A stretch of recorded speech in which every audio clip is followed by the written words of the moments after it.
جبران ریحان رحمان سے نکاح بعوض 1,00,000 روپے کے اللہ تعالیٰ کی رحمت میں اور آپ کے والدین کی محبت، ان کی نگہدانی میں آپ کو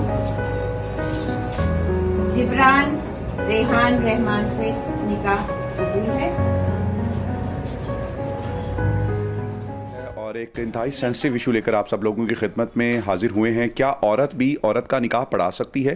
اسلام میں اس کی کیا گنجائش ہے؟ مفتی صاحب یہ بتائیے کہ کیا اسلام میں عورت کا نکاح پڑھا سکتی ہے؟ پہلی بات تو یہ ہے کہ نکاح کے وقوع ہونے میں جو فرائض چیزیں ہیں وہ 3 ہیں۔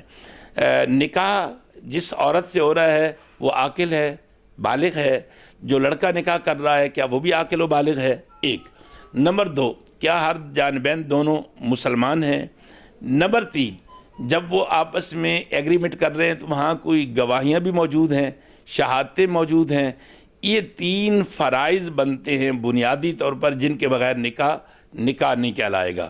اب ہم جب دیکھتے ہیں کہ کیا وہ نکاح جس کو عورت نے پڑھایا ہے کیا اس میں وہاں مردوں کی تعداد بھی موجود تھی یا کہ نہیں؟ اگر اس میں مرد موجود ہیں تو عورت جو ہے اگر وہ ان سے پوچھ رہی ہے کہ کیا تم اس کو بطور شوہر قبول کرتے ہو، اور شوہر سے پوچھتی ہے کہ کیا تم اس کو بطور عورت اپنی بیوی کے قبول کرتے ہو، اور وہاں مردوں کی گواہی موجود ہے، تو یہ نکاح جائز ہے۔ اور اگر اس کو محض اسلام کے اندر اگر فتنے کا ایک نیا دروازہ کھولنے کی شرارت ہے تو پھر یہ نکاح جائز نہیں ہوگا، اس لیے کہ رسول اللہ علیہ وسلم کے 23 سالہ دور مکی و مدنی میں کہیں ایسی مثال نہیں ملتی کہ کسی عورت نے بھی نکاح پڑھایا ہو۔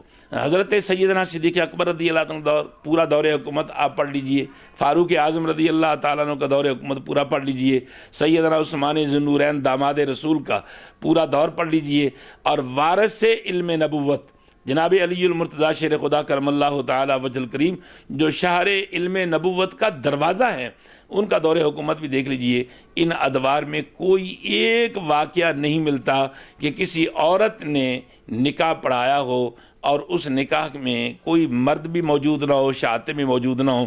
تو میں سمجھتا ہوں یہ ایک فتنے کا دروازہ ہے جو کہ قرب قیامت اللہ کے نبی نے فرمایا کہ نئے نئے فتنے جنم لیں گے۔ پھر پاکستان میں مسلمان یا دنیا کے دوسرے مسلمانوں میں فرق کیوں ہے؟ کہ اختلاف علم امت یہ رحمت ہے۔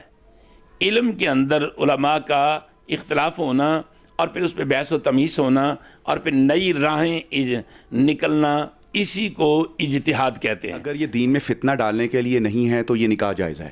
تو ایسا تو نہیں کہ پاکستان میں بھی یہ روایت چل پڑے اور پھر جو ہمارے مفتیان کرام ہیں، قاری صاحبان ہیں، ان کا اور ان کے درمیان، خواتین کے درمیان ایک نیا تنازع کھڑا ہو جائے؟ یہ نہیں کہا کہ فتنہ نہ ہو تو یہ جائز ہے، فتنہ تو ہے اور فتنہ جائز ہو ہی نہیں سکتا، جو ہے ہی فتنہ۔ میں نے یہ کہا ہے کہ فی نفسی ہی اگر وہ عورت ایجاب و قبول کرا رہی ہے مگر وہاں مردوں کی ایک تعداد موجود ہے جو شہادت کی جو کمی ہے وہ پوری کر رہی ہے، اور اسلام جس کو لازم ٹھہراتا ہے تو پھر بطور گواہ کے انہوں نے ان مردوں کے سامنے ایجاب و قبول کر لیا تو نکاح ہو گیا۔ اور ہمیں اللہ تعالیٰ ایسے فتنوں سے بچائے۔ اجازت دیجیے، اللہ نے کے بعد۔